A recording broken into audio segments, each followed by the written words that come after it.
Saat ini, Kementerian Pendidikan dan Kementerian Pertahanan Israel tengah dilanda kegemparan dan keterkejutan.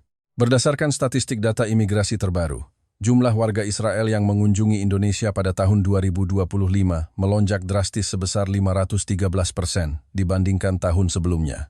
Fenomena sosial yang belum pernah terjadi ini memuncak ketika 20 siswa elit dari Sekolah Internasional Harel Sekolah bergengsi yang menaungi harapan dan masa depan Israel menunjukkan perilaku yang membuat media asing di seluruh dunia terperangah selama kunjungan studi mereka ke Jakarta. Indonesia adalah surga yang benar-benar nyata di muka bumi. Tolong biarkan aku tinggal di sini.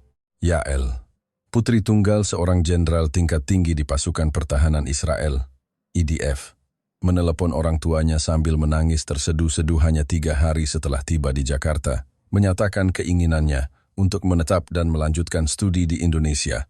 Bahkan pada hari kepulangannya yang telah dijadwalkan, ia nekat bersembunyi agar tidak meninggalkan Indonesia, memicu keributan kecil yang menegangkan.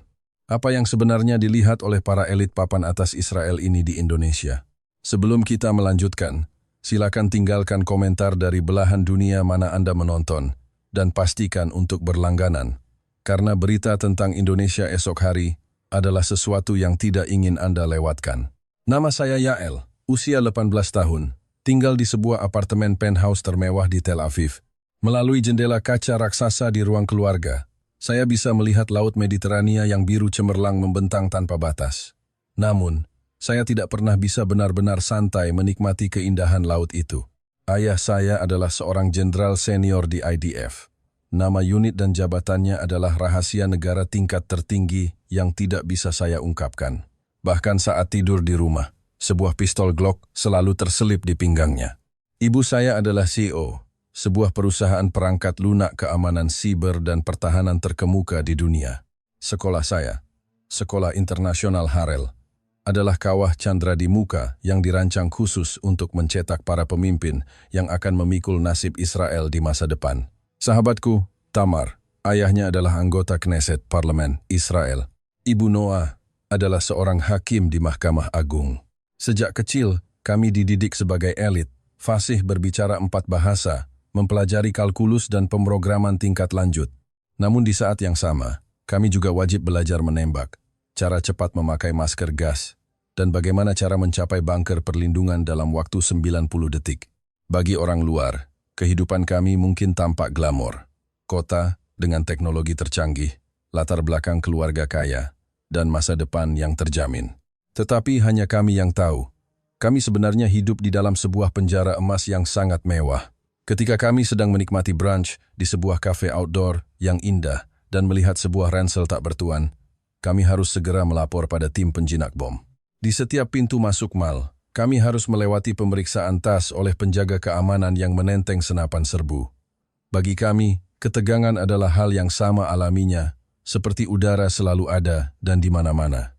Saya tidak akan pernah melupakan suasana di kelas pada hari tujuan kunjungan studi kami diumumkan. Saat itu, pelajaran fisika.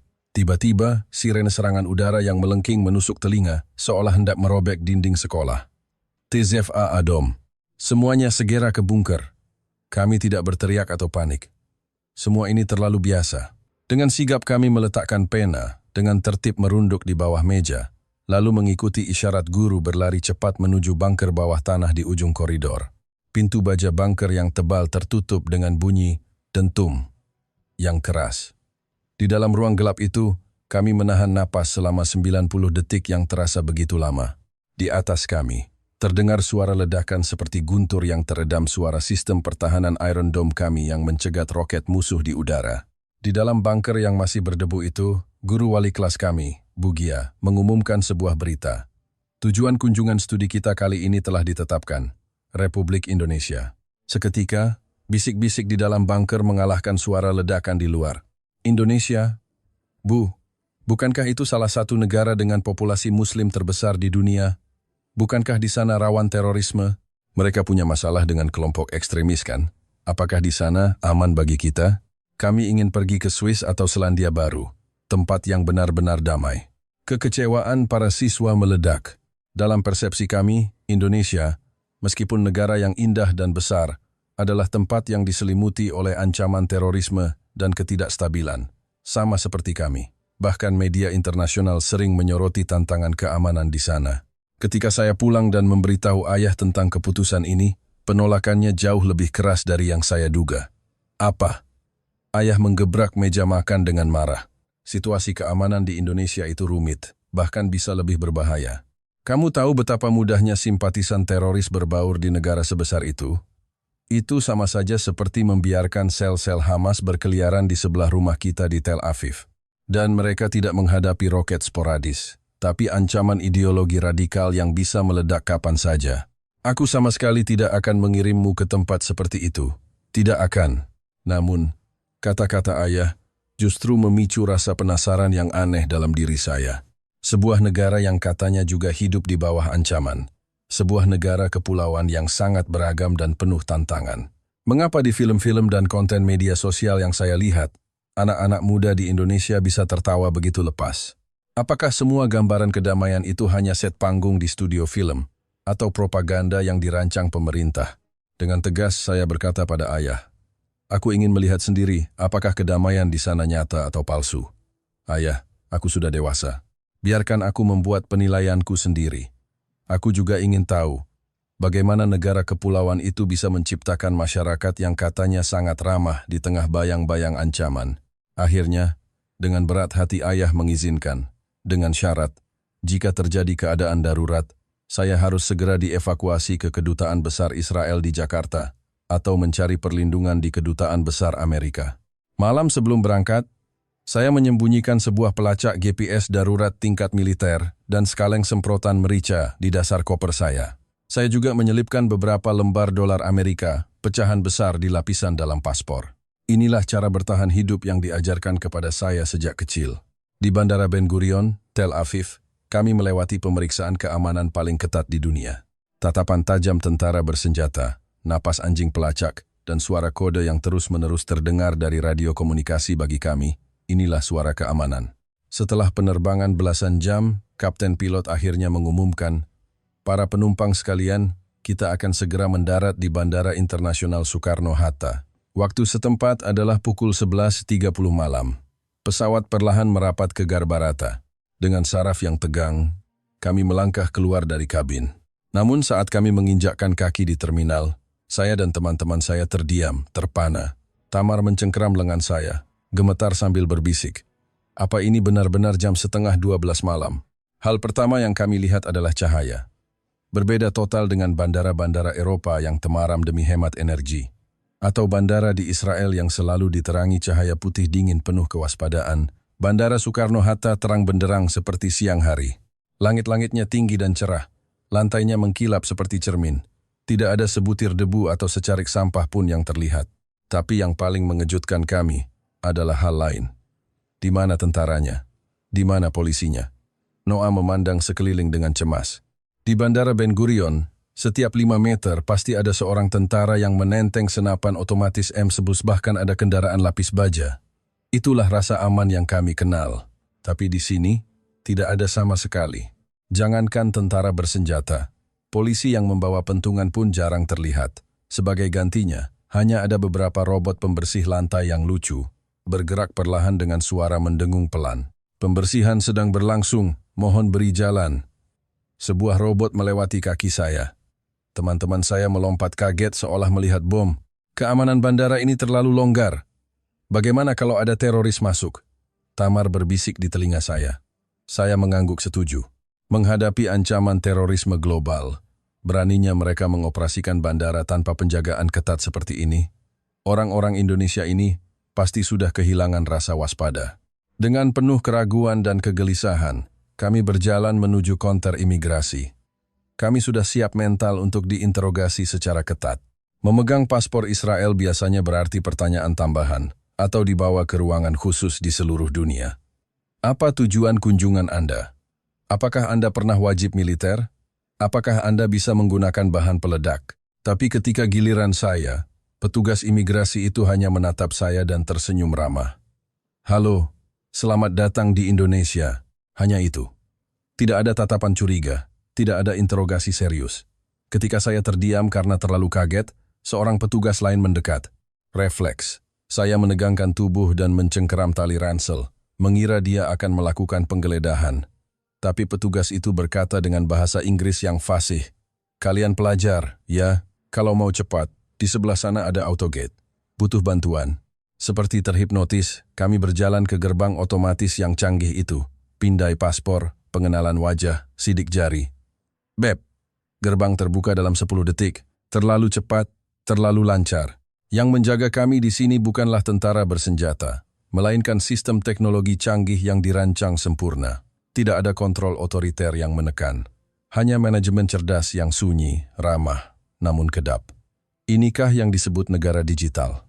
Setelah mengambil bagasi dan keluar dari bandara, udara malam Jakarta di bulan Desember terasa hangat dan sangat menyegarkan. Kami naik bus menuju pusat kota Jakarta. Saat bus memasuki jalan tol layang dan melintasi hamparan kota menuju kawasan Sudirman, saya benar-benar terpesona oleh pemandangan di luar jendela. Lautan lampu jalan yang tak berujung, gugusan gedung pencakar langit yang gemerlap, dan gedung-gedung tinggi di SCBD yang berkelip di langit malam. Saat itu, ponsel saya bergetar. Pesan dari ayah. "Sudah sampai? Apa ada bahaya? Bagaimana pengerahan pasukan keamanan di bandara? Berapa banyak kendaraan lapis baja?" Membaca pesan ayah, saya terdiam sejenak. Ayah pasti sedang duduk di ruang komando, menatap layar radar dengan saraf tegang. Saya menoleh keluar jendela, memandangi kota yang seolah tetap terjaga dalam tidurnya yang gemerlap. Dengan jari gemetar, saya membalas, "Ayah, di sini sedikit aneh. Aku tidak melihat sepucuk senjata pun. Tidak ada tentara, tidak ada suara sirene polisi. Tapi, anehnya, ayah, di sini terasa lebih aman daripada di Tel Aviv." Saya berpikir sejenak, lalu menambahkan kalimat terakhir. "Sepertinya Iron Dome di sini tidak dipasang di langit, tapi dibangun di dalam hati orang-orangnya." Aku harus menemukan rahasia negara ini.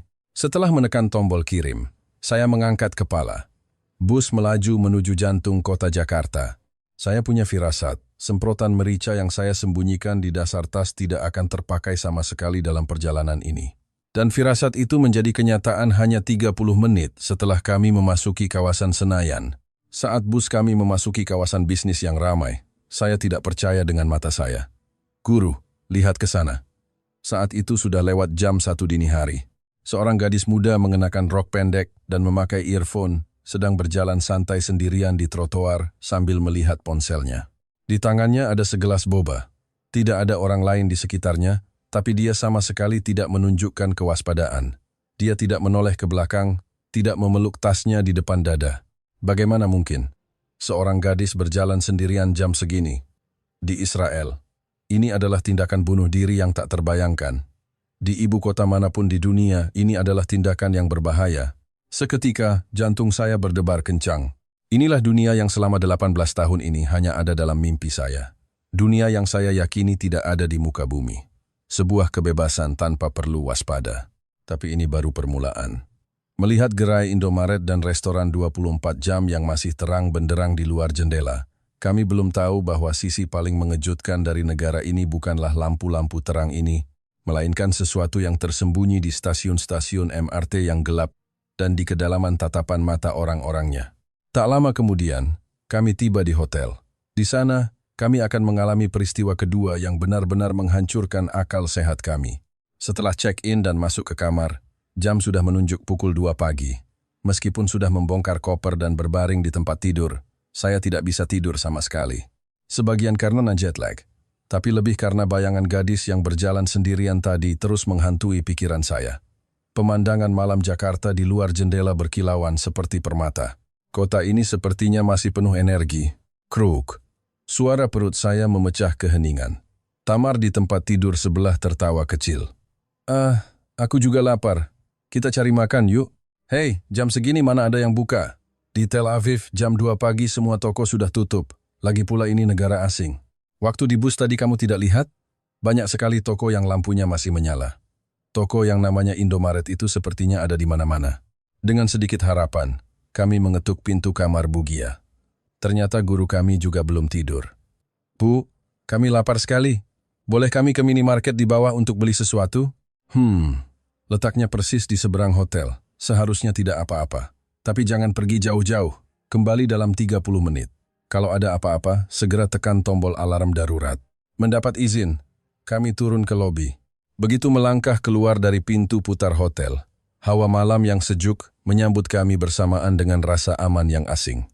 Tidak ada sudut gelap yang menyeramkan, lampu jalan terang benderang. Minimarket di seberang jalan bersinar seperti mercusuar, memancarkan cahaya hangat.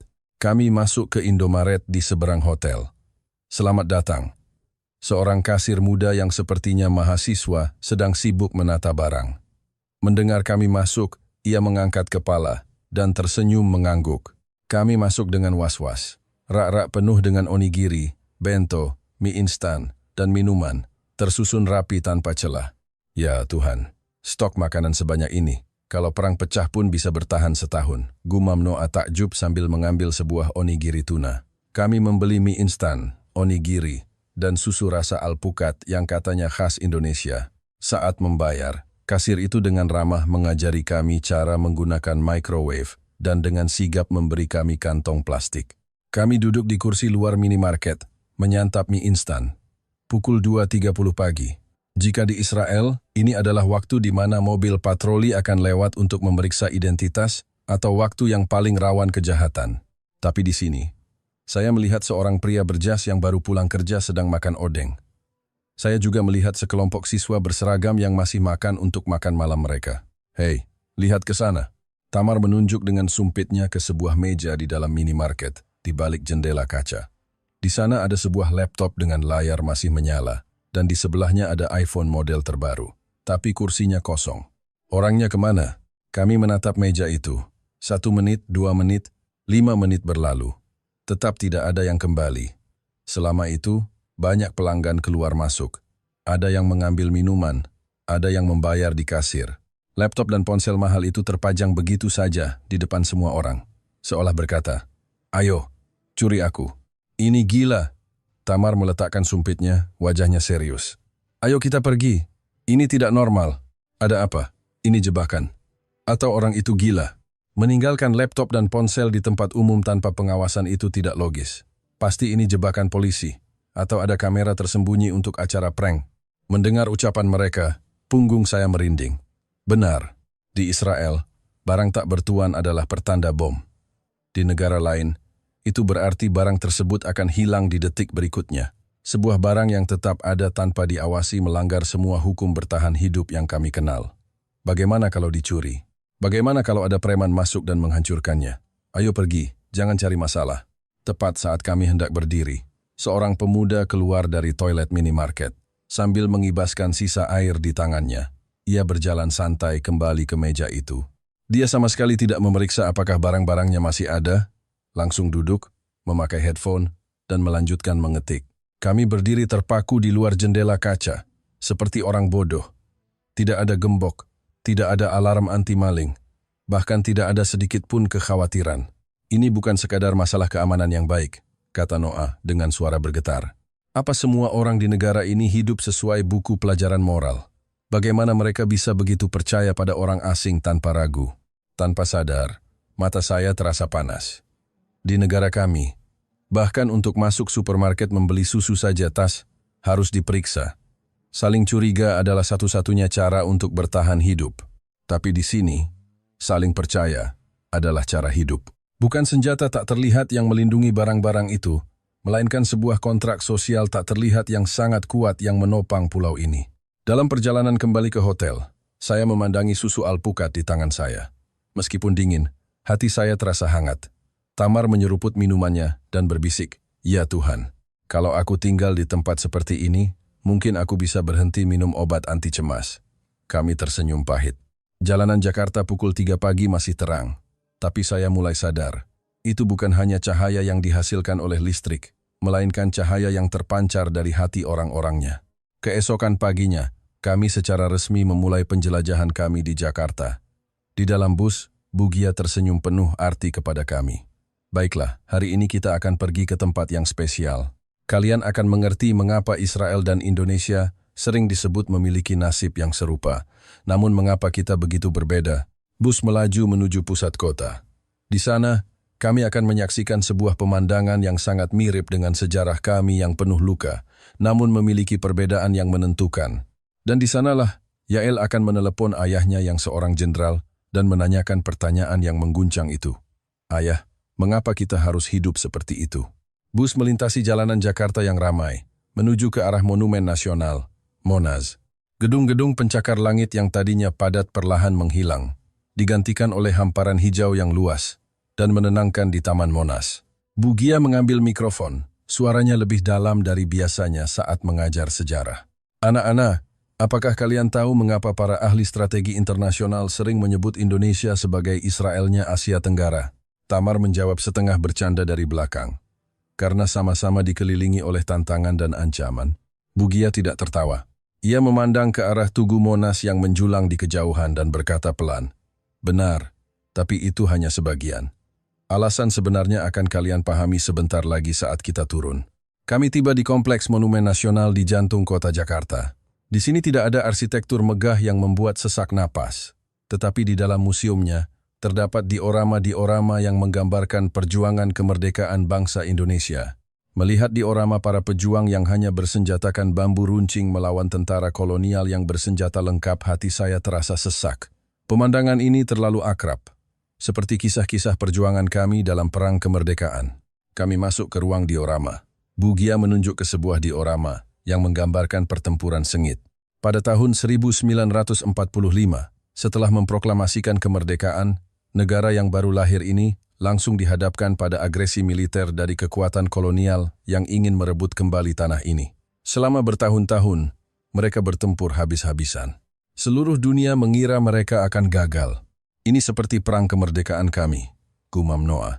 Begitu negara didirikan, kami langsung dikepung oleh tentara dari negara-negara Arab. Saat itu, semua orang berpikir Israel akan lenyap dari peta. Indonesia pun demikian, lanjut Bugia. Saat itu, negara ini adalah negara miskin yang baru saja terbebas dari penjajahan, menghadapi tentara yang peralatannya jauh lebih canggih dan jumlahnya berkali-kali lipat. Seluruh dunia tidak percaya mereka bisa bertahan, tapi mereka berhasil. Dengan darah dan daging serta semangat perlawanan yang nyaris gila, mereka menciptakan keajaiban di tanah yang hangus ini. Melihat foto-foto hitam putih di dinding benteng pertahanan yang hancur, tentara dengan wajah penuh jelaga tapi tatapan mata yang tajam, serta desa-desa yang luluh lantak saat itu, Indonesia adalah negara yang miskin dan berbahaya. Bugia berbalik dan menunjuk ke arah gedung-gedung pencakar langit di kejauhan. Dan lihatlah sekarang. Inilah keajaiban itu. Negara ini, dari abu peperangan, tidak memilih kebencian, melainkan memilih pembangunan. Dulu, bahkan untuk membuat paku pun mereka harus bergantung pada bantuan asing. Hari ini, menurut laporan kekayaan global dari Allianz Group, Indonesia adalah salah satu kekuatan ekonomi terbesar di Asia Tenggara dengan pertumbuhan yang pesat. Mereka tidak hanya bertahan hidup, mereka hidup dengan sangat cemerlang. Saya berjalan keluar dari museum, ke pelataran taman. Sinar matahari menembus dedaunan, menyinari rerumputan. Sekelompok lansia sedang melakukan senam pagi, gerakannya lambat dan anggun. Di dekatnya, beberapa ibu muda mendorong kereta bayi sambil berjalan-jalan. Kedamaian yang luar biasa ini kontras dengan diorama perang yang dingin di belakang kami, menciptakan pemandangan yang membuat pusing. Saat itulah, ponsel saya berdering. Panggilan video. Wajah ayah muncul di layar, dengan latar belakang ruang komando yang penuh dengan peta elektronik dan lampu merah berkedip. "Yael, kamu baik-baik saja?" Berita bilang, ada peningkatan aktivitas ekstremis di beberapa wilayah. "Apa kamu mendengar suara aneh di sana?" Suara ayah penuh dengan kecemasan yang tertahan. Biasanya, saya mungkin akan menjawab dengan tidak sabar. "Ayah, aku bukan anak kecil lagi."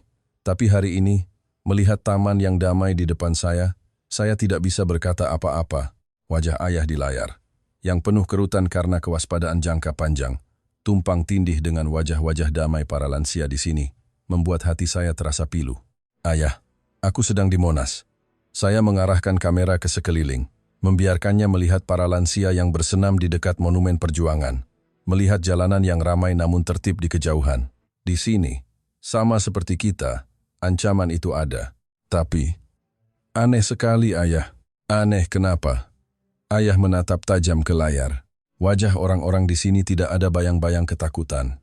Tidak ada yang panik membeli air dan makanan kaleng karena khawatir besok akan ada serangan. Di MRT, tidak ada yang membawa masker gas. Saya menelan ludah dan melanjutkan. Kita hidup dalam ketakutan setiap hari. Tujuan hidup kita hanyalah untuk bertahan. Tapi orang-orang di sini, mereka telah melampaui bertahan hidup. Mereka hidup. Ayah, mungkinkah definisi kita tentang kekuatan terlalu sempit? Mungkin kedamaian yang dijaga hanya dengan kekuatan militer, bukanlah kedamaian yang sejati. Ayah di seberang layar terdiam lama sekali. Melalui kamera, saya bisa melihat para perwira di belakangnya sibuk menerima telepon, tapi ayah seolah membeku. Setelah beberapa saat, ia menghela napas dalam-dalam, tatapannya menjadi luar biasa lembut. Mungkin, itulah kemenangan sejati yang kami para tentara impikan. Kemenangan di mana rakyat bisa melakukan senam pagi dengan tenang di taman, tanpa perlu kita melepaskan satu tembakan pun. Apa yang kamu lihat di sana, nak, adalah masa depan yang ayah ingin berikan padamu. Setelah menutup telepon, saya berdiri di sana dan menangis untuk waktu yang lama. Indonesia bukan hanya keajaiban ekonomi. Mereka adalah tukang kebun di atas puing-puing. Mereka membuktikan bahwa dalam menghadapi ancaman raksasa, senjata terkuat bukanlah bom nuklir, melainkan membangun masyarakat beradab yang makmur, damai, dan berdaulat, sehingga semua orang enggan untuk merusaknya. Kami kembali ke bus. Suasananya sedikit berbeda. Kami yang awalnya hanya penasaran, kini merasakan kekaguman yang mendalam. Negara ini sendiri adalah sebuah wahyu yang luar biasa. Tapi keharuan tidak berakhir di situ. Bugia membawa kami yang masih menyeka air mata untuk menyelami dunia bawah tanah Jakarta sekali lagi. Di sana, kami akan menyaksikan mesin penggerak sejati masyarakat Indonesia, sebuah tingkat kesadaran sipil yang membuat kami, para elit dari negara startup, merasa malu. Bus dan kereta di Israel selalu penuh dengan kebisingan. Kami terbiasa berdebat dengan suara keras, terbiasa saling dorong untuk mendapatkan tempat duduk. Kami menyebutnya chutzpah keberanian, kurang ajar, dan bangga akan hal itu. Tapi di MRT Jakarta, di jalur utara selatan pada jam sibuk, kami melihat surga. Saat itu pukul 6 sore, puncak jam pulang kerja di stasiun Duku Atas. Kami sengaja ingin merasakan kehidupan nyata Jakarta dan ikut masuk ke dalam lautan manusia di stasiun MRT.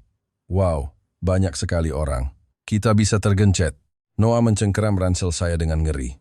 Di Israel, kerumunan massa adalah target utama bom bunuh diri. Rasa takut secara naluriah menyelimuti kami. Kami tiba di peron. Pintu peron transparan memisahkan kami dari rel. Kereta tiba. Saat pintu terbuka, saya mengira akan terjadi kekacauan seperti saat Musa membelah Laut Merah. Tapi saya salah. Pintu terbuka, dan semua orang yang berdiri di garis antrean tidak bergerak. Sungguh, tidak ada satu orang pun yang melangkahi garis kuning. Mereka menunggu dengan tenang sampai semua penumpang di dalam gerbong keluar sepenuhnya. Bahkan orang yang sedang menunduk, melihat ponsel seolah memiliki mata di belakang kepala, berhenti tepat di belakang garis. Bagaimana mungkin? Tamar membuka mulutnya lebar-lebar karena takjub. Tidak ada polisi yang meniup peluit. Tidak ada pagar pembatas. Ribuan orang bergerak seperti satu organisme yang presisi, secara otomatis. Tidak ada dorongan. Tidak ada teriakan, hanya suara gesekan sepatu di lantai. Keteraturan yang nyaris sakral ini adalah kejutan budaya yang luar biasa bagi saya. Kami akhirnya berhasil masuk ke dalam gerbong. Di dalam, penuh sesak seperti kaleng sarden, bahkan sulit untuk berbalik. Tapi saat itulah, sebuah pemandangan luar biasa muncul di depan mata saya. Di sudut gerbong yang penuh sesak itu, ada 2 kursi berwarna biru tua yang kosong. Itu adalah kursi prioritas. Di depan saya, ada seorang siswa SMA dengan ransel berat, seorang karyawati yang tampak kelelahan dengan sepatu hak tinggi, dan seorang pekerja konstruksi. Mereka semua berdesakan di lorong, tapi tidak ada satupun yang duduk di 2 kursi kosong itu. Kenapa mereka tidak duduk? Padahal kosong. Aku lelah sekali, keluh Tamar pelan.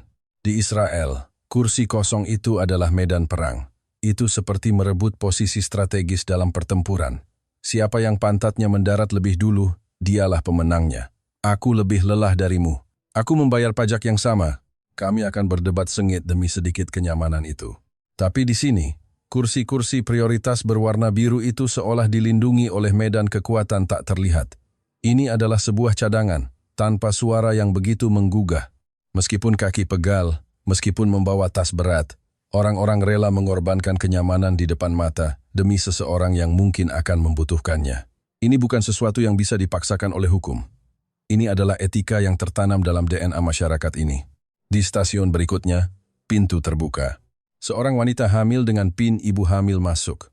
Tanpa pengumuman, tanpa ada yang mengarahkan, kerumunan yang padat itu secara alami terbelah seperti air, membuka jalan. Wanita itu berjalan lurus ke kursi kosong itu, duduk dengan nyaman, dan mulai membaca buku. Dia tidak perlu memohon dengan tatapan mata, tidak perlu mengucapkan terima kasih berkali-kali, seolah disambut dengan lembut oleh masyarakat ini adalah hal yang paling wajar. Melihat adegan ini, saya merinding. Cara negara ini melindungi yang rentan bukanlah dengan sistem yang dingin, melainkan dengan naluri yang hangat. Kejutan terus berlanjut. Di dalam kereta yang melaju kencang, untuk mengatasi kecanggungan, saya secara refleks mengeluarkan ponsel. Saya berasumsi bahwa di dalam terowongan 30 meter di bawah tanah, sinyal internet pasti akan putus. Bagaimanapun, dalam konsep kami, bunker beton tebal adalah untuk menahan rudal, dan juga kuburan bagi sinyal. Tapi, sinyal wifi penuh, dan ini 5G? Teman-teman saya berseru hampir bersamaan. Saya mencoba membuka video 4K di YouTube. Video itu langsung berputar tanpa buffering sama sekali. Bagaimana mungkin? Ini lebih cepat dari internet di rumahku. Kami langsung melakukan panggilan video dengan teman-teman kami di Israel. Yael, bukankah kamu di dalam kereta bawah tanah yang bergerak? Kenapa gambarnya jernih sekali? Kamu pasti di studio. Teman-teman di seberang layar menunjukkan ekspresi tidak percaya, bahkan menuduh saya berbohong. Noah tertawa ke arah kamera. Teman-teman, ini bukan kereta bawah tanah. Ini adalah warung internet bergerak dengan kecepatan 80 km jam. Kami, yang datang dari negara yang dijuluki negara startup, yang menemukan USB flash drive, yang memiliki teknologi firewall terdepan, di hadapan infrastruktur dasar Indonesia yang begitu kuat, merasa seperti manusia purba yang baru keluar dari zaman batu. Setelah turun di stasiun Bundaran HI, Bugia membawa kami berjalan menuju area Gelora Bung Karno GBK yang tidak jauh dari sana.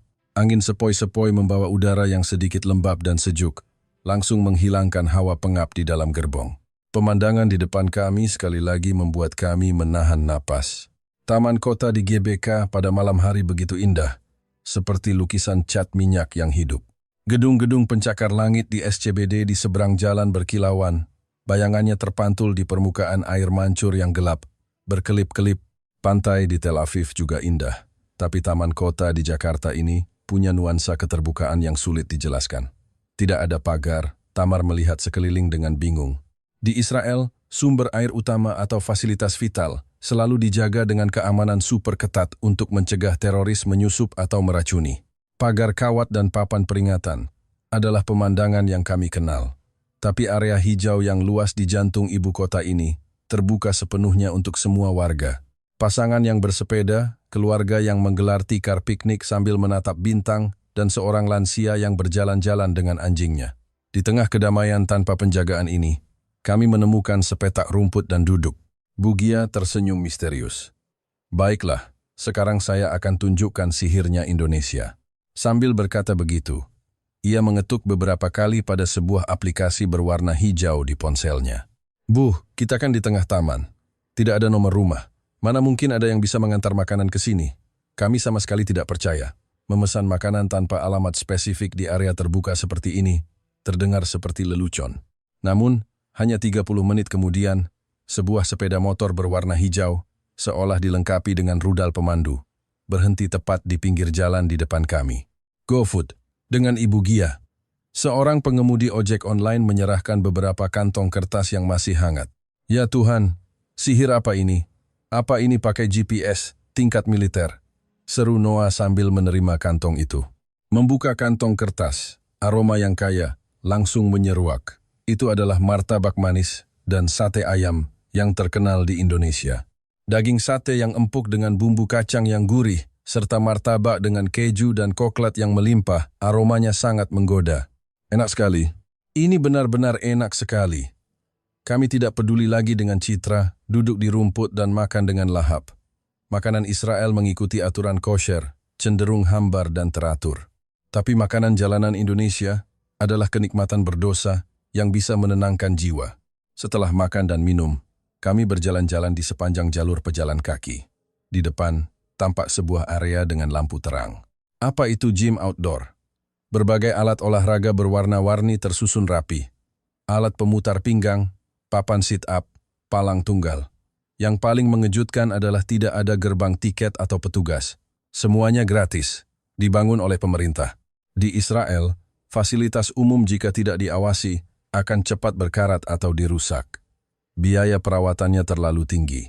Tapi di sini, setiap alat terlihat mengkilap dan berfungsi lancar, seolah baru dipasang kemarin. Saat saya melihat sebuah alat putar yang aneh dan bingung cara menggunakannya, sebuah suara terdengar. Permisi. Refleks. Saya menegangkan bahu dan seluruh otot saya menegang. Saat berbalik, seorang kakek berambut perak dengan kaos putih sedang tersenyum ramah menatap saya. Tatapan saya penuh kewaspadaan. Dia mau apa? Minta uang? Atau mau menyebarkan ajaran agama? Dalam aturan bertahan hidup kami, orang asing yang menyapa lebih dulu berarti masalah atau bahaya. Tapi kakek itu hanya menunjuk alat tersebut dan berkata dengan bahasa Inggris yang fasih, meskipun beraksen kental. Butuh bantuan. Ini untuk melatih pinggang. Seperti ini. Sambil berkata begitu, ia naik dan mencontohkannya. Kedua tangan memegang pegangan. Bagian bawah tubuhnya bergerak lincah ke kiri dan ke kanan. Dilihat dari usianya, setidaknya sudah 70 tahun, tapi gerakannya lebih lincah dari kami anak-anak muda ini. Otot di lengannya terlihat jelas. Wow, terima kasih. Saya mencoba menirunya. Kakek itu mengacungkan jempol di samping. Bagus. Kalian dari mana? Israel. Oh, shalom. Kakek itu menangkupkan kedua tangannya dan menyapa kami dengan bahasa ibu kami. Kami semua terdiam. Bagaimana Bapak bisa berbahasa Ibrani? Haha, waktu muda dulu, saya pernah membaca tentang kibbutz. Saya sangat mengagumi semangat negara kalian yang bisa menanam jeruk di padang pasir. Kakek itu menyeka keringat dan menunjuk ke arah pemandangan kota di depan kami. Matanya menjadi dalam.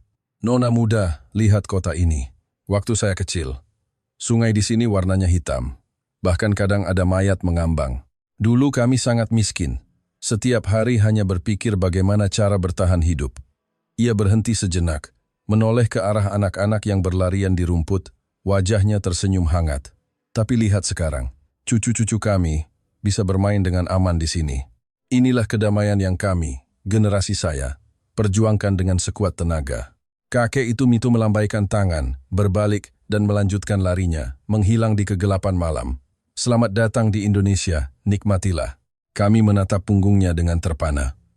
Di Israel, tatapan para veteran biasanya tajam, penuh pengalaman pahit, membawa luka dari medan perang. Tapi tatapan kakek itu hanya penuh ketenangan dan kebanggaan. Itu adalah kepercayaan diri yang tidak perlu membuktikan kekuatannya pada siapapun. Ia judong mendekati sekelompok gadis asing bukan untuk meminta, melainkan untuk memberi bantuan, memberi kebaikan. Tamar tiba-tiba menarik tangan saya. Suaranya sedikit bergetar. Aku mulai sedikit takut dengan negara ini. Kenapa? Karena terlalu sempurna. Bukan hanya fasilitas fisiknya, bahkan hati orang-orangnya begitu kuat. Kekuatan militer yang kita banggakan mungkin bisa menghancurkan gedung, tapi tidak akan bisa menghancurkan rakyat seperti ini. Saya mengangguk. Kami melindungi negara dengan rudal dan intelijen. Sedangkan Indonesia, mereka melindungi negara dengan manusianya. Warga negara yang sehat, cerdas, dan penuh kebaikan. Seperti kakek tadi, ada 270 juta orang seperti itu di sini. Ini lebih mengejutkan daripada senjata canggih manapun. Angin malam yang lembut menyelimuti kami. Malam itu, di negara orang, kami untuk pertama kalinya melepaskan baju zirah kewaspadaan kami dan merasakan ketenangan yang telah lama hilang. Tapi kami tidak tahu, ini baru pemanasan. Keesokan paginya kami akan mengunjungi inkubator masa depan Indonesia, sekolah. Di sana, rasa kebanggaan kami sebagai kaum elit akan hancur lebur oleh sepiring makan siang. Keesokan paginya, kami mengunjungi sebuah SMA negeri di Jakarta. Ini adalah sekolah mitra dalam program pertukaran dengan sekolah kami. Sejujurnya, kami datang dengan sedikit kesombongan. Pendidikan di Israel diakui sebagai salah satu yang terbaik di dunia. Kami bangga akan hal itu. Kami tidak hanya menghasilkan banyak peraih Nobel, tetapi juga melalui metode belajar debat unik yang disebut Chavruta, kami memicu kreativitas tanpa batas. Dalam pandangan kami, sekolah-sekolah di Asia mungkin seperti pabrik, hanya menjejalkan pengetahuan dan mengubah siswa menjadi mesin ujian. Namun, Ketika bel makan siang berbunyi, saat kami menerima nampan makanan dari tangan para siswa, sedikit kebanggaan kami itu hancur berkeping-keping. "Ini makan siang sekolah?" Noah membelalakkan matanya, tidak percaya melihat nampan di tangannya. "Ini bukan prasmanan hotel." Saat kami memasuki gerbang sekolah, siswa-siswi berseragam rapi menyambut kami dengan hangat. Gedung sekolahnya memang sudah tua, tapi sangat bersih. Lapangan olahraganya berkilauan di bawah sinar matahari. Pagi harinya kami mengikuti beberapa kelas. Seperti dugaan kami, suasana kelas cukup tenang. Di Israel, kelas seperti pasar, berisik. Siswa akan menggebrak meja untuk menyanggah guru, bahkan berdebat sengit dengan guru untuk mempertahankan pendapat mereka. Kami berpikir, benar kan? Siswa Indonesia terlalu pasif. Bagaimana bisa melahirkan pemimpin dengan cara seperti ini? Tapi pemikiran itu goyah total. Saat makan siang, kami mengikuti para siswa ke ruang makan. Mereka dengan sigap mulai membagikan makan siang. Saya melihat menu di nampan dan ragu apakah saya salah lihat. Nasi putih pulen yang mengepul. Semangkuk sayur lodeh yang gurih dengan potongan tempe. Lauk utamanya adalah rendang daging sapi yang empuk. Lauk pendampingnya ada telur balado dan kerupuk. Bahkan ada buah penutup, salak pondoh yang manis. Ini. Berapa harga makanan ini? Noah tidak tahan untuk bertanya pada siswa pendamping di sebelahnya. "Gratis," jawab siswi itu dengan wajar. "Di sekolah kami, makan siang bergizi ini disubsidi penuh oleh pemerintah. Dan aturannya harus menggunakan bahan-bahan lokal yang segar." "Apa? Gratis?" Kami benar-benar terkejut. Di sekolah Israel, kami biasanya membawa bekal sendiri atau membeli sandwich di kantin. Kalaupun ada makanan yang disediakan, paling hanya roti dan sup sederhana. Tapi di sini, pemerintah menyediakan makanan yang begitu lezat, bergizi seimbang, bahkan bisa dibilang mewah untuk anak-anak masa depan mereka. Saya mencicipi sepotong rendang. Dagingnya empuk, bumbunya meresap sempurna. Ibu-ibu kantin yang membagikan makanan tersenyum pada setiap siswa. "Ayo, tambah lagi nak, masih dalam masa pertumbuhan." Melihat nampan makanan itu, saya termenung. Bagaimana sebuah negara memperlakukan anak-anaknya adalah tolok ukur tingkat peradabannya. Indonesia tidak hanya membuat anak-anaknya kenyang, tapi memberi mereka makanan terbaik, memastikan setiap anak, kaya atau miskin, menikmati martabat dan gizi yang sama saat makan siang. Bukankah ini tingkat kesejahteraan sosial yang tertinggi? Setelah makan siang, sebelum pelajaran berikutnya dimulai, terjadi sesuatu yang membuat kami lebih terkejut lagi. Begitu bel berbunyi, semua siswa mengambil sapu, pel, dan lap dari lemari di belakang kelas. "Kalian sedang apa?" tanya saya heran. "Waktunya piket kelas dong," jawab siswa pendamping saya sambil tersenyum dan memeras kain pel dengan cekatan. "Kelas kita sendiri. Ya harus kita bersihkan sendiri." Di Israel, ini tidak mungkin terjadi. Membersihkan adalah pekerjaan petugas kebersihan. Kami diajarkan bahwa tugas siswa hanya satu, belajar, lalu menjadi elit. Pekerjaan rendahan seperti menyapu lantai tidak seharusnya dilakukan oleh calon pemimpin. Tapi melihat para siswa Indonesia di depan saya, ada yang membersihkan jendela, ada yang menyikat lantai koridor, ada yang membuang sampah, tidak ada yang mengeluh. Bahkan ada yang bercanda sambil menyapu, suasananya akrab. Apa tidak lelah? Kan bisa bayar orang untuk melakukannya. Bukankah ini membuang waktu belajar? Tamar bertanya dengan bingung. Saat itu, seorang siswa laki-laki yang sedang membersihkan papan tulis berbalik, menyeka keringat di dahinya, dan berkata dengan serius, "Enggak, kok. Ini kan ruang yang kita pakai bersama. Kalau lingkungan sendiri saja tidak bisa kita jaga, bagaimana nanti kita mau menjaga masyarakat?" "Tanggung jawab," kata itu menghantam hati saya seperti palu godam. Di Israel kami belajar kepemimpinan, cara memerintah orang lain, cara memperdebatkan isu-isu besar. Tapi kami tidak pernah belajar cara membungkuk untuk memungut sampah di kaki kami. Pendidikan di Indonesia mungkin tidak segemerlap pendidikan kami.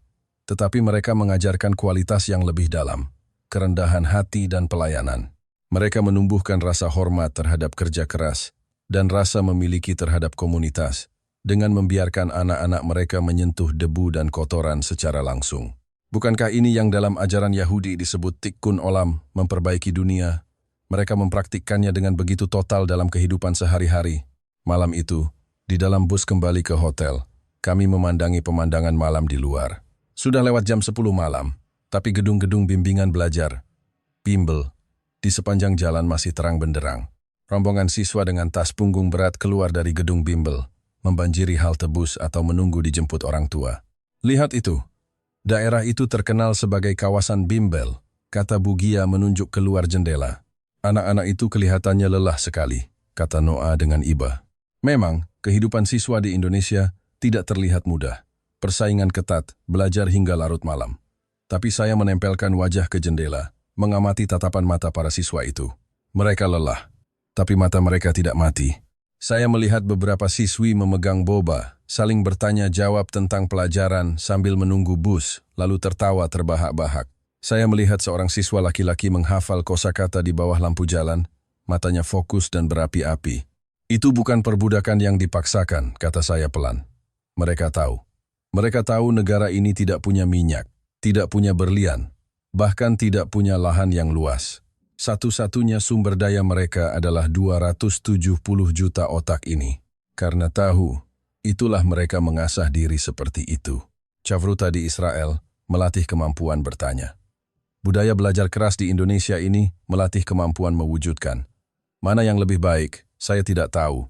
Tapi yang saya tahu, mesin raksasa presisi bernama Indonesia ini bisa beroperasi 24 jam tanpa henti, bisa menjadi kekuatan ekonomi yang diperhitungkan, semua berkat lampu-lampu yang tak pernah padam di malam hari ini. Anak-anak ini adalah insinyur masa depan, dokter masa depan, sistem pertahanan masa depan. Pena di tangan mereka adalah senjata terkuat untuk melindungi pulau-pulau ini. Kembali di lobi hotel, Bugia mengumpulkan kami. Besok adalah hari bebas, tapi ingat, Bugia mengedipkan mata.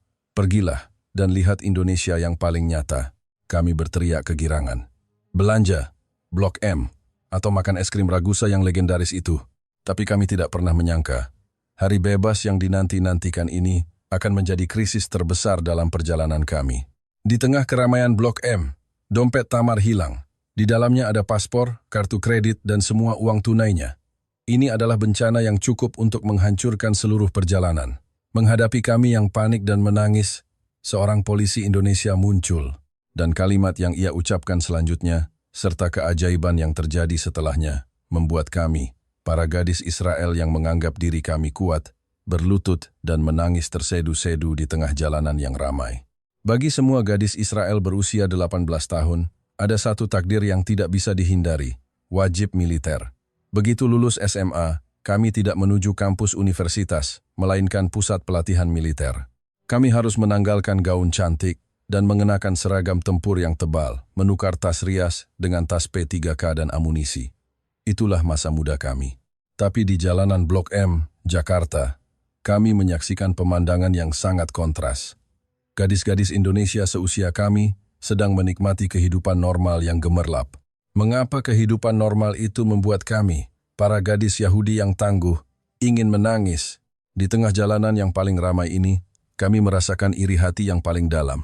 Hari bebas yang dijanjikan Bugia akhirnya tiba. Tujuan, Blok M. Tempat ini disebut sebagai kiblat budaya pop anak muda Jakarta. Begitu keluar dari stasiun MRT Blok M, lautan manusia langsung menelan kami. Wow, banyak sekali orang. Berbagai bahasa bercampur aduk, Inggris, Jepang, Korea, dan bahasa Indonesia dengan berbagai aksen. Turis asing dan siswa-siswi berseragam, berbaur menjadi sungai warna-warni yang besar. Kami langsung menyerbu toko-toko kosmetik yang berjejer. Bagi gadis Israel, masker wajah dan kosmetik dari Asia adalah barang legendaris. Toko itu, katanya di sana ada segalanya. Tamar menarik tangan saya dan masuk ke sebuah toko besar. Di dalam toko, seperti dunia lain. Ribuan jenis lipstik, serum, produk perawatan kulit, dipajang seperti permata. Saat kami mencoba sebuah lipstik berwarna pink, seorang pramuniaga mendekat. Bisa dibantu, Kak? Warna koral ini cocok sekali dengan warna kulit Kakak. Bahasa Inggrisnya beraksen lucu, tapi sangat fasih.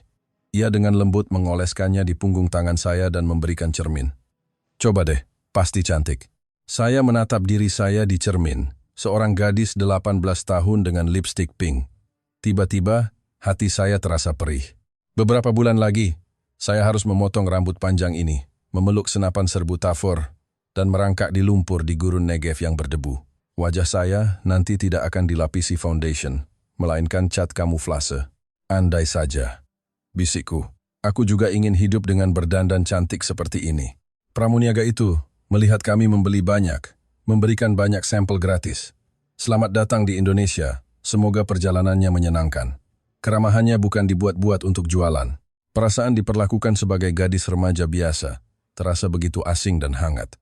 Keluar dari toko, kami memutuskan untuk menjajal jajanan jalanan.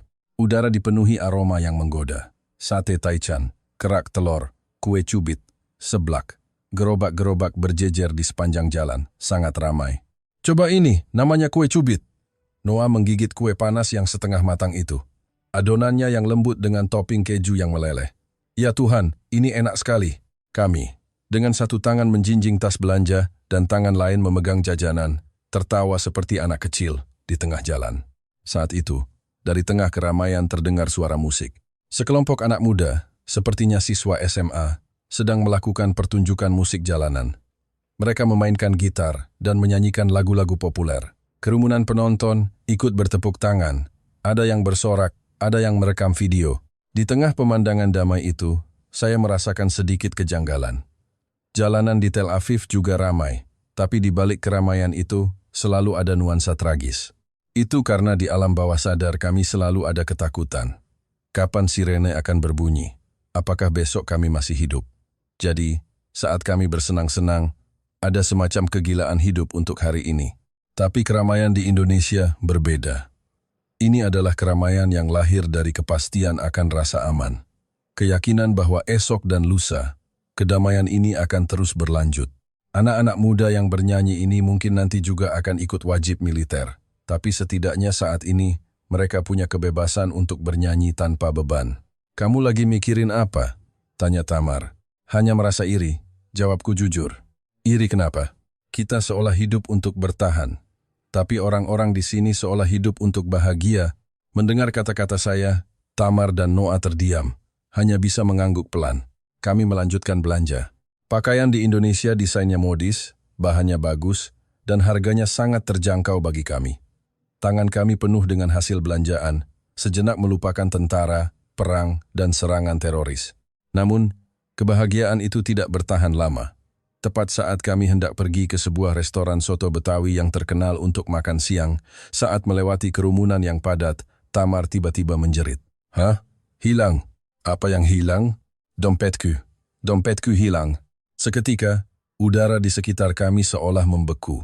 Di tengah keramaian Blok M, dompet panjang berwarna pink milik Tamar, yang berisi paspor, kartu kredit, dan uang tunai 3 juta rupiah yang baru ditukar, hilang.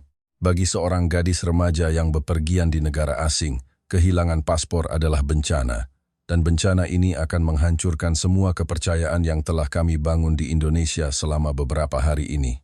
Di Israel, jika kehilangan dompet di tempat seramai ini, kami biasanya akan langsung pasrah. Karena kalau tidak dicopet, ya sudah diambil orang dan tidak akan kembali. Lebih buruk lagi, tas tak bertuan bahkan bisa dianggap sebagai bom dan diledakkan. Tamar terduduk, lemas di lantai, dan mulai menangis histeris. Bagaimana ini? Pasporku? Aku tidak bisa pulang. Noah dengan wajah pucat berkata, pasti dicopet waktu kita berdesakan di persimpangan tadi. Ada yang menabrakmu kan?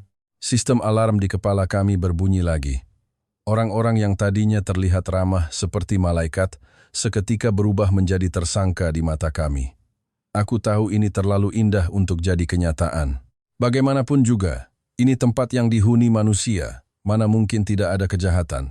Pasti mereka mengincar kita karena kita orang asing. Rasa tidak percaya yang selama ini terpendam dalam diri saya muncul kembali. Saya segera menelepon Bugia. Guru kami di seberang telepon terdengar sangat tenang. Jangan panik, pergi ke polsek terdekat untuk melapor. Aku kirim lokasinya. Aku segera ke sana. Dengan langkah gontai, kami menemukan polsek Kebayoran Baru, yang terletak di pinggir kawasan Blok M. Saat mendorong pintu kantor polisi, kami sebenarnya tidak berharap banyak. Kantor polisi di Israel selalu penuh dengan aura otoriter. Polisi sibuk menangani ancaman teroris atau kasus kriminal besar, tidak punya waktu mengurus turis asing yang kehilangan dompet.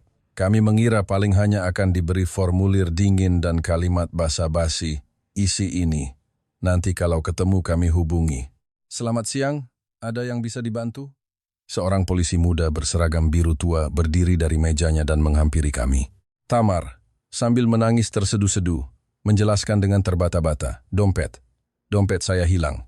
Di dalamnya ada paspor dan semua uang saya. Polisi itu, setelah mendengar penjelasan, raut wajahnya menjadi serius dan penuh perhatian. Dia tidak menunjukkan rasa tidak sabar, malah mengambil walkie-talkie dan dengan cepat mengetik di keyboard komputer. Jangan khawatir. Silakan duduk dulu, minum air. Ia menuangkan segelas air hangat untuk Tamar. Mbak ingat terakhir kali lihat dompet di mana? Sekitar jam berapa? Lewat jalan mana saja? Pertanyaannya sangat detail, seolah sedang menangani masalah putrinya sendiri. Kemudian ia menunjuk ke sebuah layar monitor besar di dinding. Kami punya sistem CCTV yang terhubung dengan ribuan kamera beresolusi tinggi di seluruh kawasan Blok M. Kami akan coba bantu melacak rekamannya. Kami duduk di sofa kantor polisi, menunggu dengan cemas. 10 menit berlalu, 20 menit berlalu. Tamar masih sesenggukan. Suasana begitu menekan. Pasti tidak akan ketemu, kata Noah putus asa. Itu uang tunai 3 juta. Siapa yang nemu mau balikin? Tidak ada namanya juga. Saya pun dalam hati sudah mulai memikirkan proses mengurus paspor darurat di Kedutaan Besar Israel. Saat itulah, pintu otomatis polsek terbuka. Seorang pria parubaya, sekitar 40-an tahun, mengenakan jaket biasa, masuk sambil membawa sesuatu. Permisi, Pak Polisi. Saya tadi nemu ini di dekat Taman Literasi. Di tangan pria itu, ada sebuah benda panjang berwarna pink. Itu dompet Tamar. Dompetku. Tamar melompat seolah ada pegas di kakinya. Polisi itu mengambil dompet tersebut dan meletakkannya di atas meja. Mbak, tolong dicek dulu isinya. Dengan tangan gemetar, Tamar membuka dompetnya. Paspor ada, kartu kredit ada. Lalu yang paling penting, uang tunai. Tumpukan tebal uang 100 ribuan. 10 lembar, 20 lembar, 30 lembar. Tidak kurang 1 lembar pun. Bahkan koin 1.000 rupiah pun masih ada di tempatnya. Oh my God! Semuanya masih utuh. Tamar menatap pria itu dengan pandangan tidak percaya. Terima kasih banyak Pak. Kami bertiga membungkuk berkali-kali kepada pria itu. Saat kami sibuk ingin mengambil sejumlah uang sebagai tanda terima kasih, pria itu melambaikan tangannya berkali-kali. Tidak usah Mbah. Anak sekolah kehilangan dompet pasti panik sekali. Sudah ketemu saja saya sudah senang. Pria itu tersenyum tulus, senyum yang sama sekali tidak ada keserakahan. Indonesia aman. Kok, selamat berlibur ya. Saya permisi dulu, ada urusan. Pria itu pergi begitu saja, bahkan tanpa meninggalkan nama atau nomor telepon. Kami berdiri terpaku di sana. Apa ini nyata? Kehilangan dompet di jalanan yang dilalui puluhan ribu orang, dan 30 menit kemudian kembali utuh tanpa kurang sepeser pun. Secara probabilitas matematis, apakah ini mungkin? Saat itu, polisi muda tadi tersenyum. Kaget. Ya, di Indonesia, tingkat barang hilang yang kembali itu sangat tinggi. Jangkauan CCTV kami memang luas. Tapi yang lebih penting, ia menunjuk ke arah pintu tempat pria tadi pergi. Hati orang Indonesia itu baik. Seketika, Tamar menangis sejadi-jadinya. Bukan karena ketakutan tadi, tapi karena kelegaan yang luar biasa hangat. Saya dan Noah pun ikut meneteskan air mata. Seumur hidup kami hidup di balik tembok-tembok pemisah untuk menahan teroris, tembok pagar untuk melindungi rumah, dan tembok ketidakpercayaan yang kami bangun di dalam hati untuk melindungi diri. Kami diajarkan untuk mencurigai orang lain agar bisa selamat. Tapi tempat bernama Indonesia ini baru saja dengan mudahnya meruntuhkan semua tembok di dalam hati kami. Nurani seorang warga yang menemukan dompet, polisi yang dengan tulus membantu seorang gadis asing, dan kebaikan sederhana dalam kalimat, sudah ketemu saja saya sudah senang. Saat keluar dari kantor polisi, saya menengadah ke langit. Langit Jakarta masih biru cerah, Blok M masih riuh. Tapi kerumunan yang tadinya membuat saya takut, kini terlihat sama sekali berbeda. Saya memandangi orang-orang asing yang berpapasan. Ternyata, orang-orang ini saling terhubung dengan ikatan yang begitu kuat. Bahkan jika aku kehilangan barang berharga, akan ada orang lain yang membantuku menjaganya, bisik Tamar sambil menyeka air mata. Aku merasa bersalah pada ayah, katanya lagi. Kenapa? Ayah mengajariku bahwa dunia adalah hutan belantara. Hanya yang kuat yang bisa bertahan. Tapi, ia menatap dompet di tangannya yang baru kembali. Dunia tidak harus menjadi hutan belantara. Dunia juga bisa menjadi taman bunga. Kenapa kita tidak pernah tahu ini sebelumnya? Malam itu, di kamar hotel, tidak ada yang berbicara. Kami hanya berpegangan tangan erat hingga tertidur. Republik Indonesia telah mengajarkan kami bukan sekadar data statistik keamanan, melainkan kesopanan terhadap sesama manusia dan kepercayaan pada kemanusiaan itu sendiri. Perjalanan tinggal 1 hari lagi. Waktu kepulangan semakin dekat, tapi sebuah keinginan kuat muncul di hati saya. Aku tidak mau pulang, kembali ke realitas kelabu yang penuh dengan suara sirene setelah merasakan dunia yang luar biasa indah ini. Aku tidak tahan. Maka, saya membuat sebuah keputusan. Di hari terakhir, saya akan melakukan sesuatu yang akan mengejutkan semua orang. Pagi di hari terakhir perjalanan tiba. Lobi hotel diselimuti keheningan yang berat.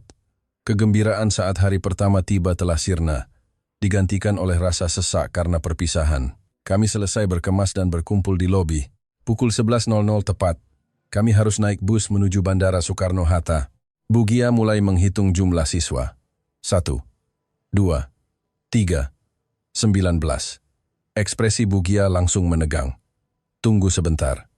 Yael mana? Di mana Yael? Para siswa saling pandang, mulai panik dan mencari-cari. Wajah Tamar dan Noah pucat pasi. Hah? Tadi dia bilang mau turun ke lobi duluan untuk mengembalikan kunci kamar. Apa dia di toilet? Tapi 10 menit berlalu, 20 menit berlalu, saya tetap tidak muncul. Bugia menelepon ponsel saya. Yang menjawab hanyalah suara operator yang dingin. Nomor yang Anda tuju sedang tidak aktif. Seketika, lobi berubah menjadi medan perang. Situasi darurat.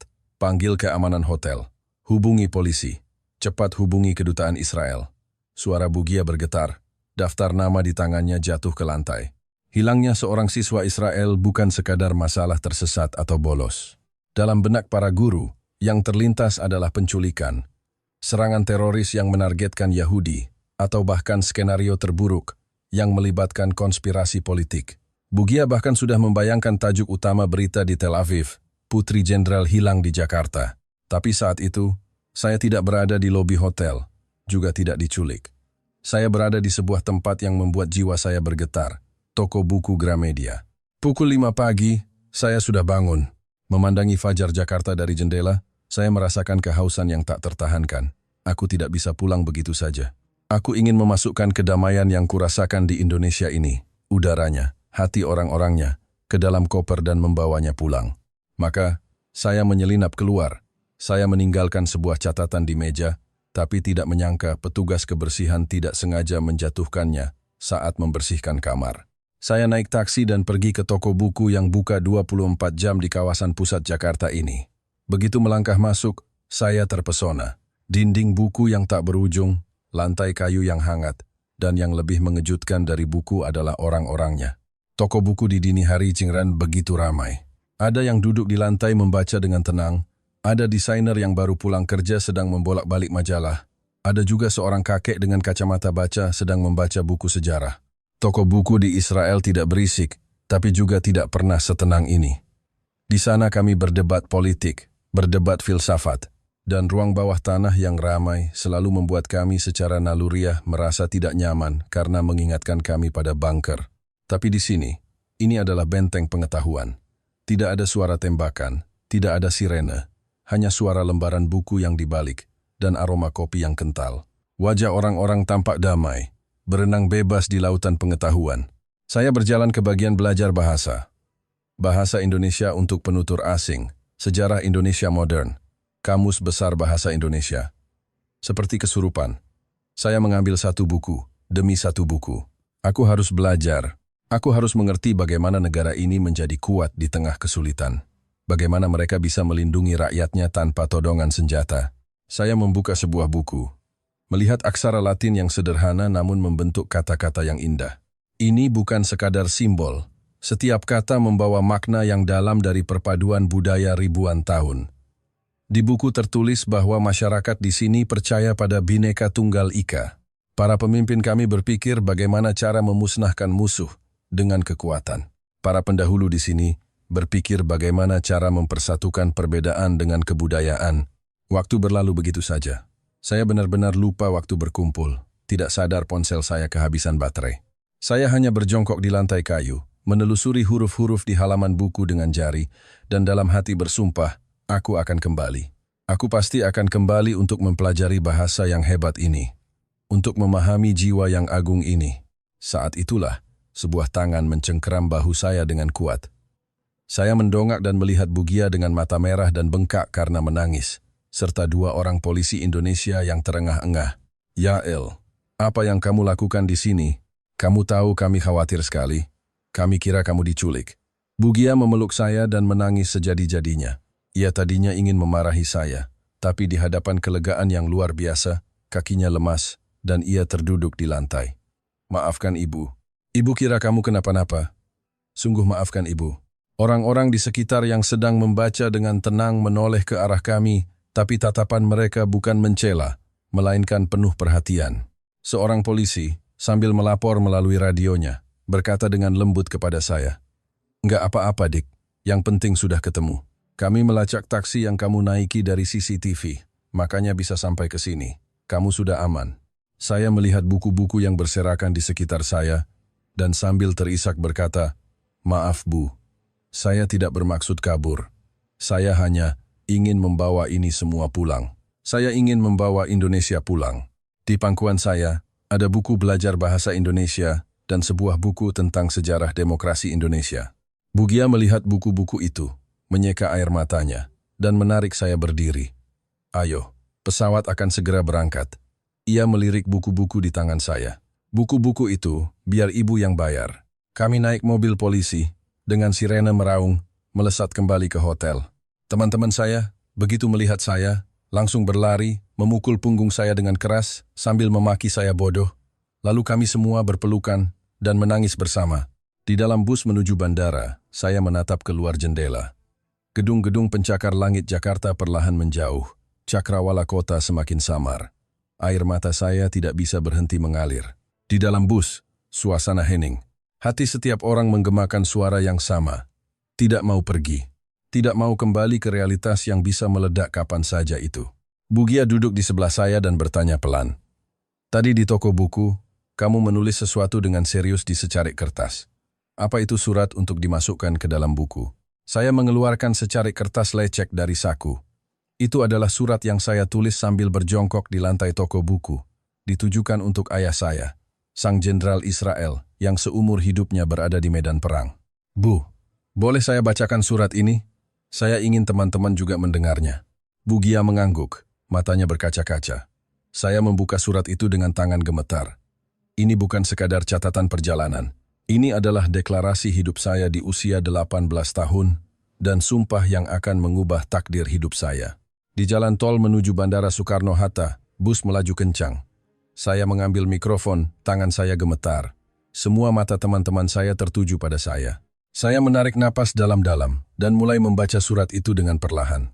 "Ayah tersayang, ini Yael. Saat ini kami sedang dalam perjalanan ke bandara. 12 jam lagi, aku akan mendengar suara sirene serangan udara di Tel Aviv lagi. Ayah, ingat tidak? Sebelum berangkat, ayah bilang Indonesia adalah tempat yang berbahaya.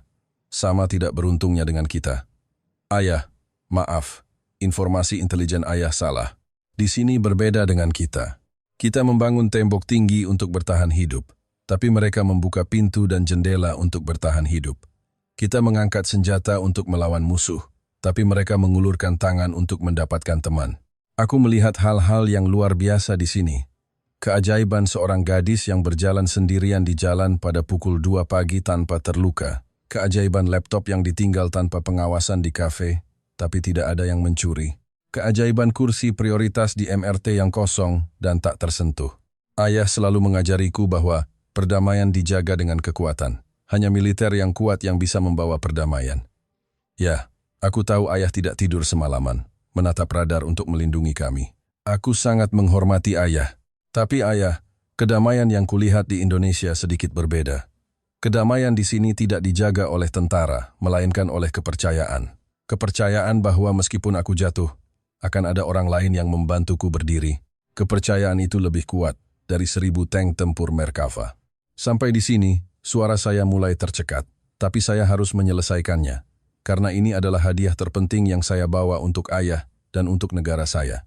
Ayah, Di sini, untuk pertama kalinya aku merasa bisa bernapas lega tanpa perlu membawa masker gas. Ketegangan yang berat di pundakku hilang, digantikan oleh kebebasan.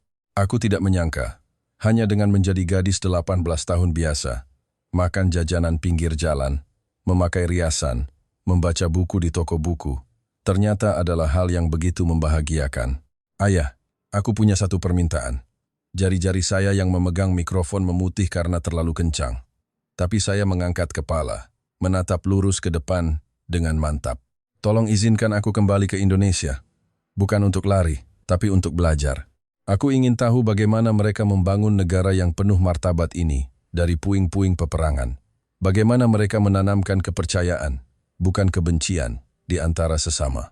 Aku ingin mempelajari rahasia ini, lalu membawanya kembali ke Israel. Aku ingin anak-anak kita nanti juga tidak perlu lagi gemetar karena sirene serangan udara.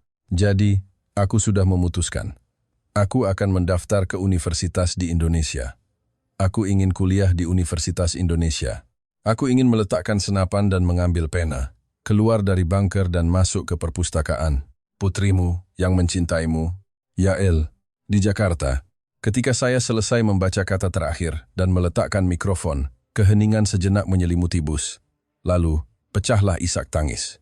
Bukan hanya Tamar yang sentimental, bahkan Noah yang paling rasional, dan bahkan Bugia yang selalu mengajarkan kami untuk tegar seperti prajurit, menutupi wajah mereka, dan menangis. Itu bukan air mata kesedihan. Itu adalah air mata karena kami akhirnya menemukan sesuatu yang selama ini kami cari, tapi tidak kami sadari keberadaannya, harapan. Bugia mengambil mikrofon, suaranya serak tapi penuh kehangatan yang belum pernah ada sebelumnya. Anak-anak, Ibu ingin minta maaf pada kalian. Dunia yang kami, orang dewasa, berikan pada kalian terlalu sempit. Kami memberitahu kalian bahwa hanya kekuatan militer yang bisa membuat kita bertahan. Tapi, kalian telah membuktikan dengan mata kepala sendiri bahwa kami salah. Mungkin. Indonesia adalah jawaban yang benar. Bugia menatap keluar jendela, ke arah matahari terbenam yang mulai memerah. Setelah kembali, saya pribadi akan menulis laporan ke Kementerian Pendidikan. Saya berjanji pada kalian, jalur ziarah ini tidak akan terputus. Saya akan membuat adik-adik kelas kalian bisa melihat pulau ajaib ini dengan mata kepala mereka sendiri. Hore! Suara sorak-sorai dan tepuk tangan yang bercampur air mata meledak di dalam bus. Bus melewati jembatan layang. Menara kontrol Bandara Soekarno-Hatta mulai terlihat. Matahari terbenam mewarnai langit Indonesia menjadi merah keemasan yang megah, seolah pulau ini mengucapkan selamat tinggal dengan cara yang paling agung. Selamat tinggal Indonesia, kami akan kembali. Tiba di bandara, melewati imigrasi. Perasaan kami sangat berbeda. Saat datang, kami khawatir masuk ke neraka. Saat pergi, kami merasa seperti diusir dari surga. Tapi saya tidak menoleh ke belakang, karena ransel saya penuh dengan buku-buku bahasa Indonesia dan hati saya penuh dengan mimpi. Pesawat lepas landas. Saya melihat keluar jendela. Di bawah sana, gemerlap lampu malam Jakarta. Di kejauhan, kawasan industri yang terang benderang. Itulah benteng yang melindungi dunia mereka, dan juga mercusuar yang akan menerangi masa depan saya. Cahaya itu berubah menjadi bintang yang tak akan pernah padam di mata saya. Setelah penerbangan 12 jam, pesawat mendarat di Bandara Ben Gurion, Tel Aviv. Di luar jendela, pemandangan yang akrab.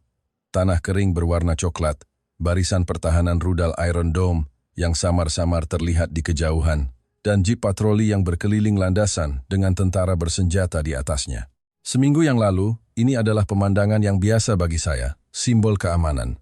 Tapi sekarang, melihat senjata-senjata dingin ini, hati saya terasa sakit. Pintu kedatangan terbuka. Para orang tua yang cemas menunggu menyerbu masuk. Saya melihat ayah saya. Ia masih mengenakan seragam hijau zaitun yang gagah, bintang jenderal di bahunya berkilauan. Pistol Glock masih terselip di pinggangnya. Ia berdiri paling depan, ekspresinya kaku, matanya penuh kekhawatiran. Ayah, saya melempar koper dan berlari sekuat tenaga, memeluk ayah saya. Ayah memeluk saya erat, begitu erat seolah ingin meremukkan saya ke dalam tubuhnya. Kamu tidak apa-apa, itu yang penting. Tidak apa-apa. Saya mencium aroma yang akrab dari tubuh ayah. Campuran bau mesiu, tembakau, dan keringat. Itu adalah bau perang, dan juga bau perlindungan. Tidak ada bahaya, kan? Orang-orang di sana tidak macam-macam denganmu? Ayah memeriksa wajah saya dengan cemas. Saya menatap mata ayah yang penuh gurat merah, menggelengkan kepala. Lalu, saya mengeluarkan secari kertas lecek dari saku, surat yang saya tulis di Gramedia. Ayah, ini untukmu. Ini jawabanku. Dalam perjalanan pulang, ayah menyetir sendiri mobil jeep militer anti peluru kami di jalan raya Tel Aviv. Satu tangan memegang kemudi, tangan lainnya memegang surat itu. Setiap kali berhenti di lampu merah, ia membaca beberapa baris. Suasana di dalam mobil begitu hening dan berat. Saya melihat dari kaca spion.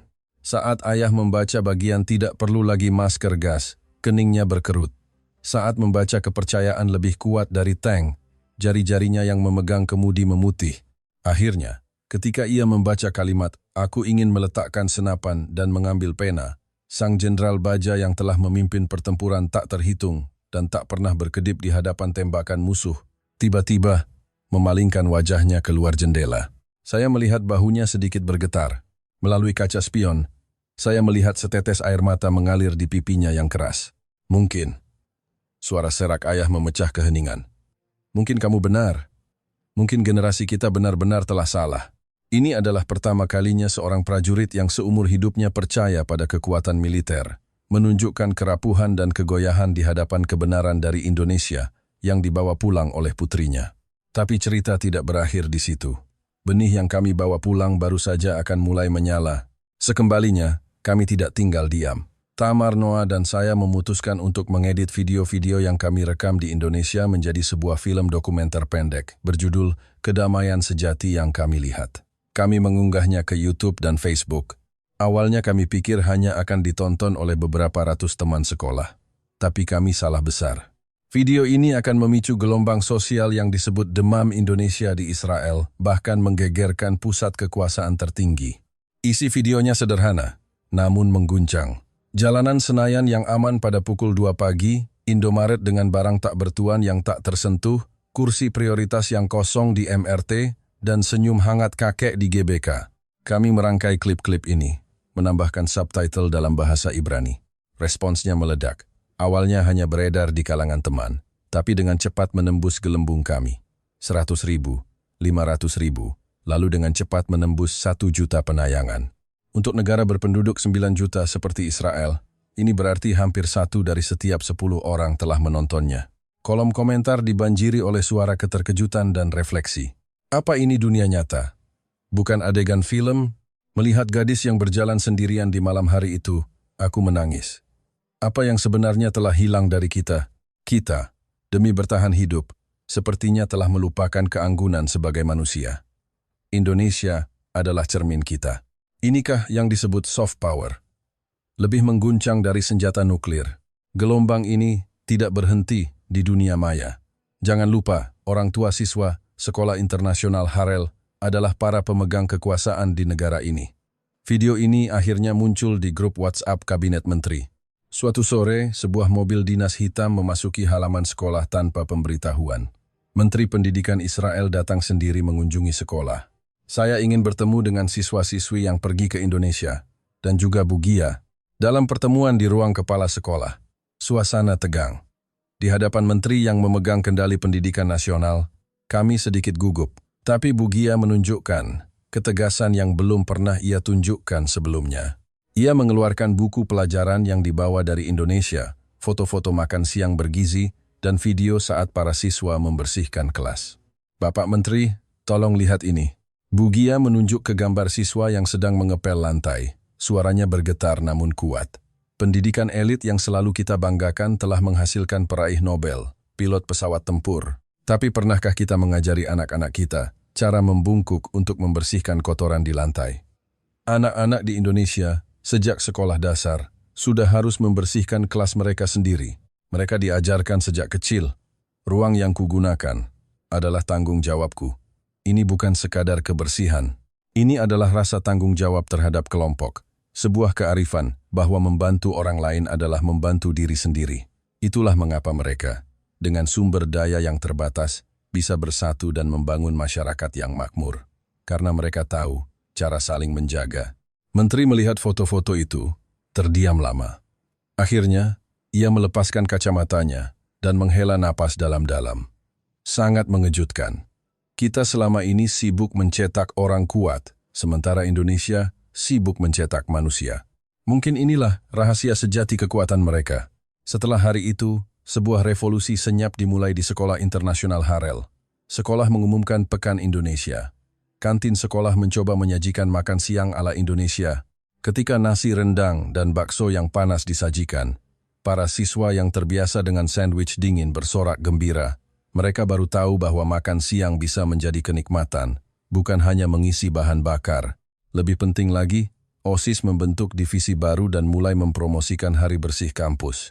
Awalnya banyak anak orang kaya yang manja mengeluh, kenapa aku harus membersihkan toilet? Di rumahku ada asisten rumah tangga. Tapi ketika semua orang bersama-sama memegang sapu, sambil tertawa, dan bercanda membersihkan kelas hingga cintlong, sebuah rasa pencapaian yang belum pernah dirasakan tumbuh di hati mereka. Itu adalah martabat seorang pekerja yang tidak bisa dibeli dengan uang. Dan yang paling populer adalah kelas pilihan baru, Bahasa Indonesia. Jumlah pendaftar langsung membludak memaksa sekolah menambah dari 1 menjadi 3 kelas. Berjalan di koridor. Sapaan halo, apa kabar? Menjadi pemandangan umum. Adapun saya, Yael, hidup saya berubah total. Saya tidak lagi menghabiskan malam di pesta-pesta tak berarti. Setiap malam, saya duduk di meja belajar, menyalakan lampu, dan membuka buku-buku yang saya bawa dari Gramedia. Saya sedang mempelajari sejarah Indonesia. Era kolonial, perjuangan kemerdekaan, Orde Baru, hingga era reformasi. Semakin saya membaca, semakin saya terpesona. Pulau-pulau ini telah mengalami penderitaan yang lebih banyak dari kami dijajah, diadu domba, diperintah oleh diktator. Tapi mereka tidak pernah menyerah pada dahaga akan kebebasan. Mereka adalah bunga teratai yang mekar dari lumpur. Ayah memperhatikan perubahan saya. Suatu malam, ketika saya masih menghafalkan kosakata bahasa Indonesia, ayah masuk ke kamar membawa segelas susu hangat. Ia melihat meja yang penuh dengan buku-buku dan peta Indonesia yang tertempel di dinding. Yael, suara ayah sangat pelan. Iya, ayah, kamu benar-benar ingin pergi ke sana, ke kepulauan itu? Saya berbalik menatap ayah. Ia masih mengenakan seragam tempur, baru pulang dari inspeksi perbatasan. Tapi ketegasan di matanya telah hilang, digantikan oleh kasih sayang dan keengganan seorang ayah. Iya ayah, aku ingin pergi. Aku ingin kuliah di Fakultas Ilmu Sosial dan Ilmu Politik Universitas Indonesia. Aku ingin tahu bagaimana mereka mengubah konflik menjadi koeksistensi. Aku ingin membawa jawaban itu pulang. Ayah terdiam sejenak, lalu mengulurkan tangannya yang kasar dan mengelus kepala saya. Pergilah, suara ayah sedikit tercekat. Belajarlah. Pelajari bagaimana mereka menaklukkan ketakutan. Ayah akan di sini, memegang senjata, menjaga rumah ini, agar kamu bisa di sana, memegang pena, melukis masa depan kita. Tapi, berjanjilah satu hal padaku. Apa ayah? Setelah lulus, kamu harus kembali. Kembali dan ubah Israel. Beritahu kami bahwa selain pertumpahan darah dan perang, ada jalan lain. Ayah! Saya memeluk ayah dan menangis sejadi-jadinya. Ini bukan air mata perpisahan. Ini adalah air mata kelahiran kembali. Saat itu, saya tahu, takdir saya telah terikat erat dengan kepulauan yang jauhnya 8.000 kilometer itu. Ini bukan hanya mimpi seorang gadis Israel untuk kuliah di luar negeri. Ini adalah sebuah benih. Benih yang terbang dari Indonesia, melintasi lautan, dan jatuh di padang pasir Timur Tengah. Benih itu akan membawa nutrisi dari pengalaman Indonesia, dan akan berakar serta bertunas di sini. Sekarang, saat saya menutup mata, saya seolah sudah bisa melihat masa depan. Suatu hari nanti, saya akan berdiri lagi di ruang kedatangan Bandara Soekarno-Hatta. Ketika pintu otomatis terbuka, saya akan menghirup dalam-dalam udara yang lembab dan hangat itu. Saya akan berkata, dengan bahasa Indonesia yang fasih, kepada tanah itu, aku pulang. Inilah kisah saya, dan juga kisah bagaimana Indonesia mengubah dunia.